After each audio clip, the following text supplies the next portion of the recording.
Before we get into this video, I want to give a special shout out to every single one of my Patreons.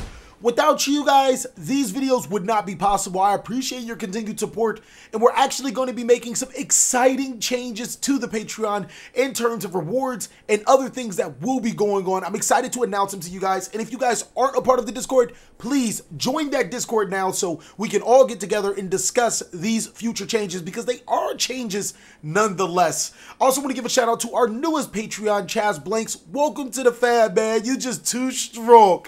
And without that out of the way, let's talk about this Infernoid versus Paleo matchup. It's obvious that Infernoids have the attack category, but Paleo does have some sneaky power. Being able to disrupt the opponent and prevent them from playing Yu-Gi-Oh at points in times is just really good. It's going to be really exciting to see which one of these decks will prevail, and more importantly, let's see a really awesome game. I'm TheCaliEffect, and if you guys want to see more videos like this, then go and destroy that subscribe button. But more importantly, go ahead and hit that notification bell, because, well, we just too strong. One more thing I want to get out of the way is, if you guys are buying cards, I do sell cards on 3 different platforms. You can message me via Instagram. You can check out the Google Docs link down below in the description, as well as TCGPlayer. Without further ado, I present to you a live duel between Infernoid and Paleozoic. This is a blast from the past, but more importantly, it's a really fun match to watch. Good evening, YouTube. You guys are now watching another segment of TheCaliEffect, King of Games. And today, we're going to be watching an epic matchup between Infernoid versus Paleozoic, the Ancient versus the Divine. It's going to be a very interesting matchup. I'm going to be piloting Infernoid, and I would like to welcome a new old person, MJ, piloting Paleo Frogs. Now, he's going to go ahead and win the die roll and go first, and with that, he's going to set a monster face down and 4 cards face down to complement it. Don't think this is him scooping. He's really onto something. He's going to activate Mistake, and let's go ahead and highlight Mistake because it's a card that prevents both players from searching, something that Paleozoic Frogs doesn't really need to do, so it really hinders the opponent. This time around, if I remember correctly, I had a Charge of Light Brigade and a Void Vanishment in my hand, so it's not a very good situation to be in. I'm going to banish an Infernoid to Special Summon Infernoid Petrulia to my side of the field by banishing Jet, activate its effect, and it's going to be met with a breakthrough skill. Talk about a blast from the past. Now I'm going to go ahead and activate Slash Draw. Let's go ahead and highlight this card. It's very good because it allows you to basically shuffle through your graveyard, but more importantly, if your opponent can't stop it, oh my god, that is game already. Game 1 already being decided by the card we just decided to highlight inside of Slash Draw. What it does is that you can mill the top, or mill cards from your deck equal to the cards your opponent controls, and then, and only if then, you hit a Slash Draw as the next card, you inflict 2,000 damage for each card you destroy. But more importantly, it allows you to shuffle your graveyard, reuse your graveyard into other things. We're going to be going right into game 2. That was pretty catastrophic, and TJ is going to start off with Swap Frog to his side of the field. Let's go ahead and highlight this card because it's so important for the strategy. What it does is, when it's normal summoned or special summoned, he can send 1 aqua monster from his deck to his graveyard, and also he can discard a water monster to special summon from his hand to his side of the field. Even more importantly, he can continuously return a frog monster from his field to his side of the hand, or from his field to his hand. He's going to go ahead and start off with Mistake yet again, and it's already looking really rough for me. If I remember correctly, I had Void Vanishment in my hand again, and I'm like, man, I would love to be able to play Yu-Gi-Oh right now. Looking at my options and seeing what I could do to get over this problematic resource, maybe another Slash Draw for game, that might actually be within the cards. I don't have anything, so I'm going to go ahead and pass. TJ is going to take advantage of it, summoning another Swap Frog, or summoning Swap Frog back to his side of the field, but I'm going to go ahead and chain Psy-Frame Gear Gamma, and this card's going to be able to negate the activation of Swap Frog and send it to the graveyard. Unfortunately for me, I don't really have a way to stop him from playing a Paleo trap card, and then, yeah, getting over this situation. And on top of that, since Psy-Frame Lord Driver, or since Psy-Frame Driver is on his turn, it's going to be hard to use the other copies of my Psy-Frame Gear Gammas. Not saying that that's probably one of the worst things, or the things that I'm not thinking about the most right now. Back to TJ, as it's still his turn, he's going to go ahead and banish it to summon Ron and Ton into his side of the field, and then attack to the Psy-Frame Gear Gamma, sort of a taunt to me, like, haha, you can't really do anything, I got all the back row anyways. He's going to complement it with another face down card and pass his turn. I'm going to banish 2 Infernoid monsters from hand to summon Seismus, and this is getting really nasty. To summon a Seismus, he's going to flip it face down, and oh my god. If there was ever a time where you just heard it, banishing Infernoid monsters from the hand is already bad, but having your monster outed by a simple trap card such as Canadia is it's just embarrassing. Then flat out getting it ran over by monsters like Ron and Tannen with 100 attack. It is completely nasty. I'm going to activate my second copy of Slash Draw into the game, discarding Frame Gear Gamma, and then milling 5 cards, 6 cards actually, and then adding Void Vanishment from my deck to my hand. See, that would have been perfect, because not only can I manipulate my graveyard by putting more Infernoid cards in my graveyard and putting the other cards back into my deck, but I also got a Void Vanishment out of it, which means I could search. Like, I can actually search. If Mistake wasn't on the board, TJ's doing a really good job of just destroying the board, like just keeping that continuous presence, and that's what Slash Draw really does have going forward, allowing me to get into the graveyard and as well as get into some critical cards. Unfortunately, Mistake just happens to be a card. If you guys would like to see an Infernoid deck profile, then go ahead and click on this annotation right here. I actually do have this Infernoid deck profile out here right now, and you guys could see where this deck is going. It's actually a very different approach, as the Lair of Darkness build isn't the best. I'm going to banish 2 Inferno monsters to summon my second copy of Seismus, and then hopefully I can banish this Mistake, but it's met with another Paleozoic Canadia, and it looks like this deck has definitely taken over the reins, being able to summon another one, then activating Morella's effect and possibly triggering the other Canadia's effect to summon itself is just really good. Now TJ has some really good board presence, or MJ has some really good board presence, and the ability to make some powerful plays. He can use both Canadias to make the Paleozoic rank 2 monster to search another one, and then just get off some nasty combos, before actually making Mastar Boy / Totally Awesome on his turn. He possibly could even go deeper and make some other combos as well, but we're gonna have to sit there and see. And if you guys want to see the Paleozoic deck profile, it's kind of unfortunate because we're in a state of flux between working on the cards from Cybernetic Horizon and giving you guys this deck profile, but I really would like to see you guys what you guys think about presenting you guys with a Paleozoic deck profile. Very worst case scenario, it will be on my Patreon for everyone to see, so go ahead and check that out. Really excited to get you guys that profile as well.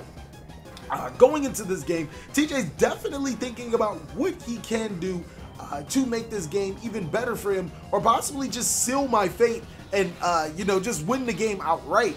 I think 2 Totally Awesomes would definitely do the trick with a Mastar Boy, making his monsters 2700 really hard to deal with. But even more importantly, he has 2 negates on the field and 2 recursions, giving him back that hand advantage that he ever so needs. Well, actually, it would be 3 recursions, seeing that Mastar Boy actually gets you another card. But that's nonetheless, he's going to go ahead and make 1 for Link Spider. Okay, that's interesting. And then another one for Totally Awesome. Let's go ahead and highlight our Totally Boy, because he has a great effect. What he does is that when the opponent activates a spell, trap, or monster effect, he can tribute 1 aqua monster he controls, negate that effect, and if he does, he can set the card back to his side, or he can set the card to his side of the field, essentially just stealing the opponent's card and giving him significant advantage. He's going to pass the turn with Totally Awesome, detaching material using its other effect, especially summon a frog monster to his side of the field, this time being Duke Frog. I'm just going to go ahead and scoop it up, because there's no winning that game. There's just no winning that game.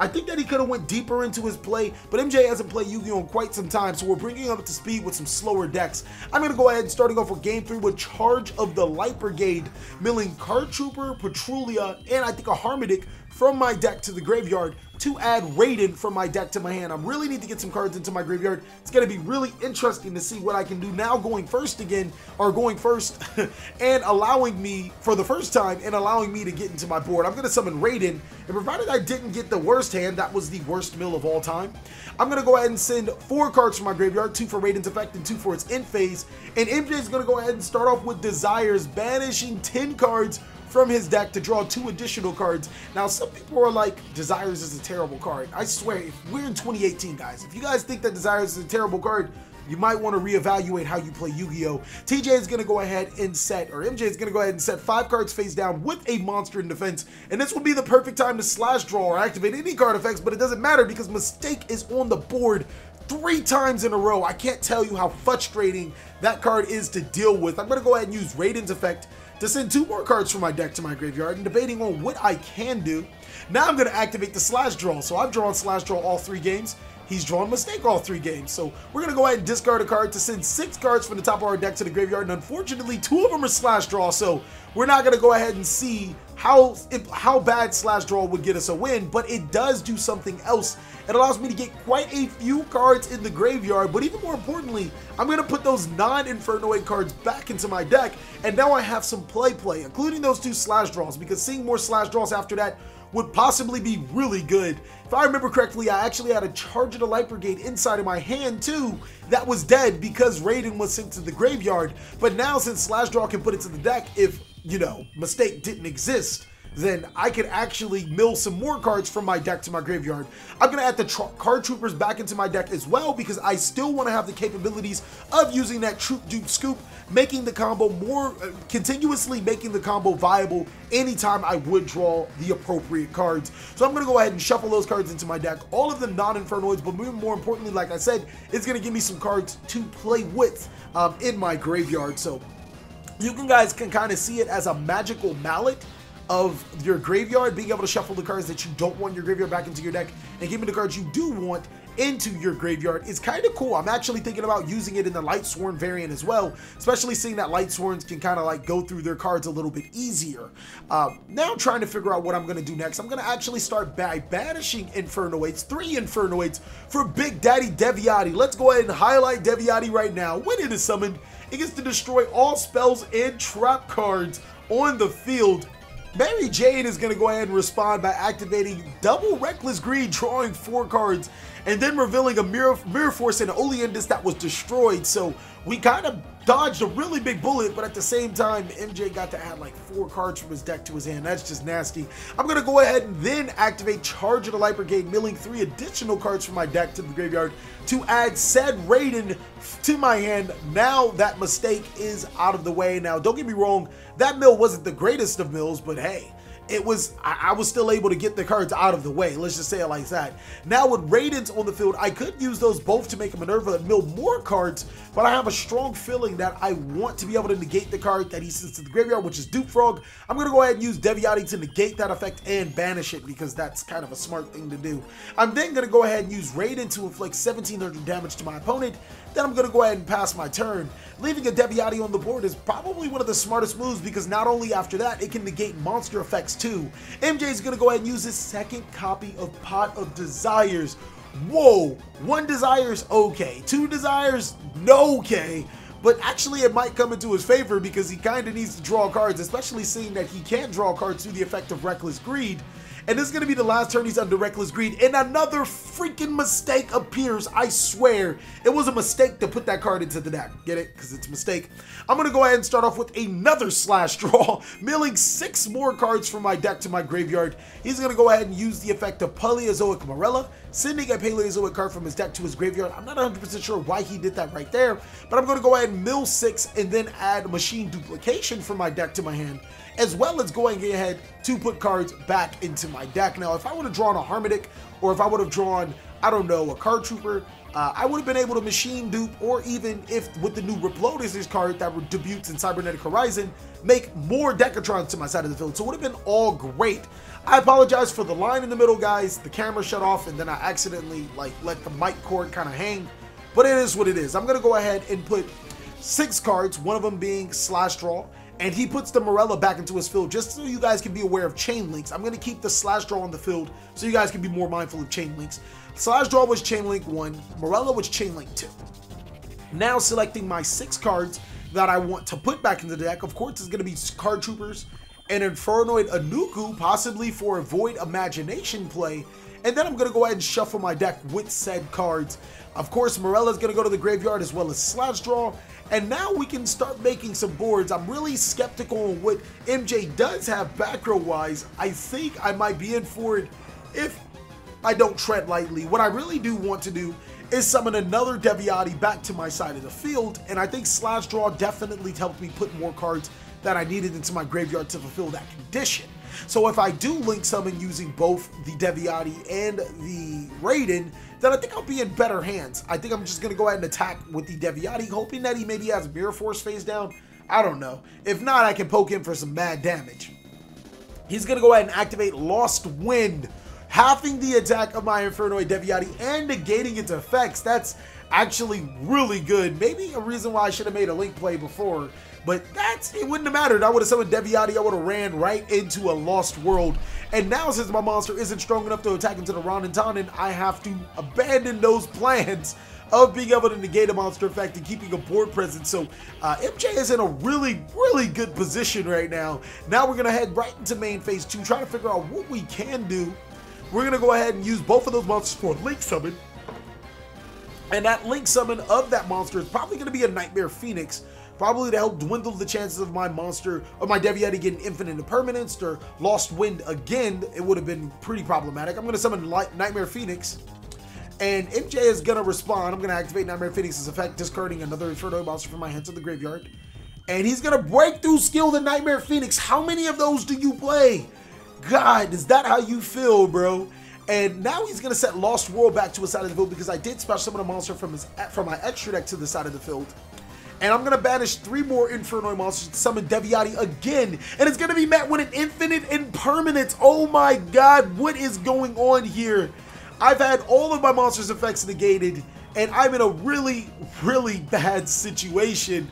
Now, I think I'm going to go ahead and Link Summon again using the Deviati and the Nightmare Phoenix as material. I could have actually went into, what's that card called? Doolittle Chimera, but I'm trying to go into a Link 3. I'm not 100% sure why I'm going to Link 3. Just make Doolittle Chimera and summon the Deviati again if you can. Destroy his back row before it destroys you, because if he's left with monsters on the board, if he's left with cards on the board, that Lost Wind can activate to get him a trap card. That mistake can, you know, still be problematic. But even more importantly, I think the biggest misplay is that MJ just completely forgot to activate the effects of his Paleozoic trap cards. I think he would, actually, I'm pretty confident he would have won if he did, because he would have been able to make a board. So I'm going to go ahead and use Infernoid Deviati's effect again to banish all his cards. He can't draw with the effects, through the effects of Reckless Grease, even though it was well worth it.